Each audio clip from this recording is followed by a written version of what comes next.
So I've done a lot of work with attachment theory over the years, and one thing that I try to do to simplify things down for people is there is secure attachment, and then there's insecure attachment, right? Where you don't feel safe. So you're going to do irrational things that don't look right to other people. They don't make sense in the context. What have you found through the work that you do and through all of your care? How can somebody begin taking steps to address some of that system pain, those bad responses, or if we want to call them bad responses, maladaptive responses that are embedded in their system? What are some ways people can start combating that? Yeah, sure. And I think that even if you're secure, you can have insecure reactions if you're partnered with someone who's on the other end of the spectrum.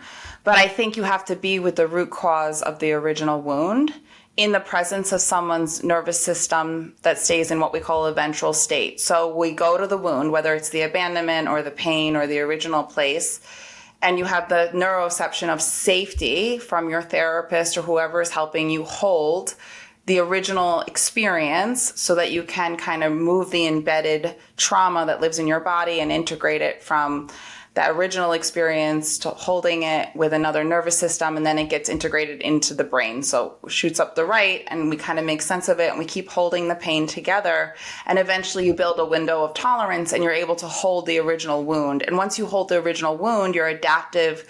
You can call them maladaptive. I call them brilliant strategies to stay safe. You don't need them as much. And on a good day, you're not doing as many of those behaviors because your own capacity to be with your own pain is greater because you've used someone else's nervous system to re-experience it, hold it, and heal it.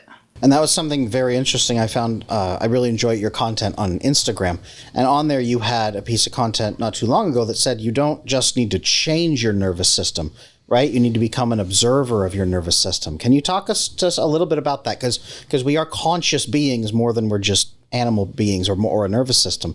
What is your perspective there, and how can people at home maybe dissect that statement of observing your system versus just changing it? Yeah, we live in a very left shifted world. Something's wrong, fix it, right? And so our nervous system has an inherent wisdom to it, and it shifts. And let's face it, no one loves fight, flight, freeze. We don't love these states that we're in, but there's so much wisdom in these states.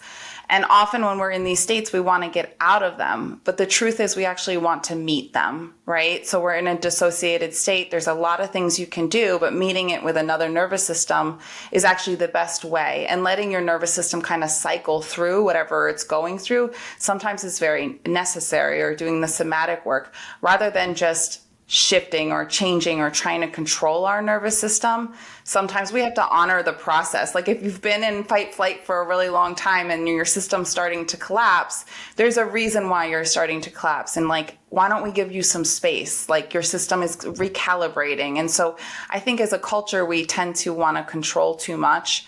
I think we need to hold more for each other. I think we need to meet our systems more with other people. I think we live in way too much isolation when we're going through scary things. I think another person's nervous system or co-regulation is really the best way to meet what's going on for you. And we tend to want to be self-reliant and resilient in that way. And it only hurts us more in terms of healing. I like that because that's a lot of co-regulation, like you said.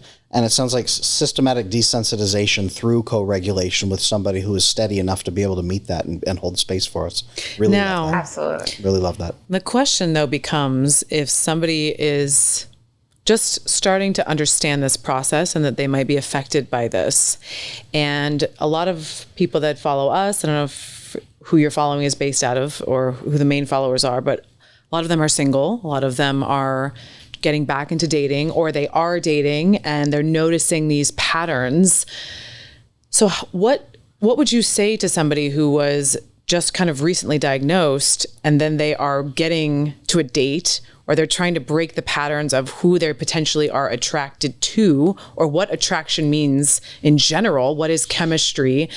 How do they start to recognize that that person might not be the best co-regulation for them, might not be someone that would be potentially very good for them? How can they work within their neurobiology and within their system to recognize, ooh, I might need to pay attention to this feeling that I'm having that I might be thinking that is butterflies, but it's something else?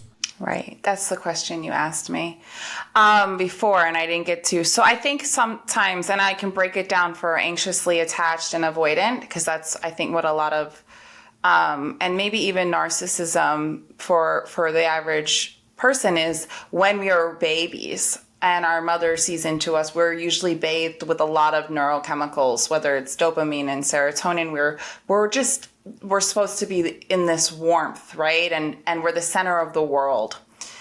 If we missed that and we didn't get enough of that because we're carrying these wounded parts with us, when we go on a date with someone who literally treats us like we are the center of the universe, our brain is flooded with such wonderful chemicals that we didn't receive when we were a baby. And it is really intoxicating.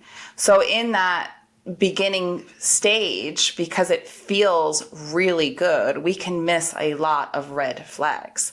So it can be alluring and it can be confusing when, oh my God, this feels really good, or he or she is making me feel like I'm the center of the world and I've never received this attention before. And a lot of that is a missing developmental link, and our brain didn't get that. So it can feel really safe, it can feel really wonderful, and really what it is it's at the beginning of what might be what considered a trauma bond, right? Because we're not catching the red flags.